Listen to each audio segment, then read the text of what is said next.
नाशिक शहरात गुन्हे शाखेचा पुन्हा धडाका पाहायला मिळत आहे. नुकत्याच न्यू समृद्धी ज्वेलर्स दरोडा प्रकरणातील आरोपींना पंजाबमधून जेरबंद करण्याची मोठी कारवाई गाजत असतानाच आता गुन्हे शाखा युनिट क्रमांक 1ने आणखी एक धडाकेबाज कारवाई करत बेकायदेशीर देशी बनावटीचे पिस्तूल बाळगून दहशत माजवणाऱ्या रेकॉर्डवरील गुन्हेगाराला जेरबंद केले आहे.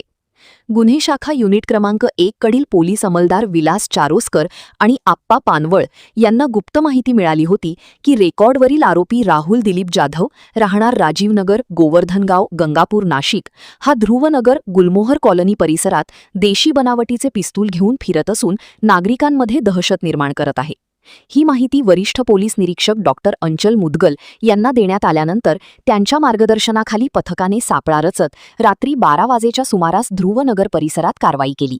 यावेळी आरोपी राहुल जाधव याच्या ताब्यातून एक देशी बनावटीचे पिस्तूल कट्टा, मॅगझीन आणि 2 जिवंत काडतुसे असा 30,500 रुपयांचा मुद्देमाल जप्त करण्यात आला.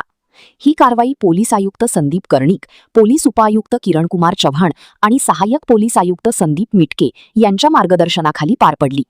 कारवाईत चेतन श्रीवंत, महेश साळुंके, प्रदीप म्हसदे, धनंजय शिंदे, नितीन जगताप, राहुल पालखेडे, आप्पा पानवळ, विलास चारोस्कर, राम बर्डे, विशाल काठे, विशाल देवरे, प्रशांत मरकड, नाझीम खान पठाण आणि गोरक्ष साबळे यांनी सहभाग घेतला. स्टार 1 महाराष्ट्र न्यूजसाठी इरफान पठाण, नाशिक.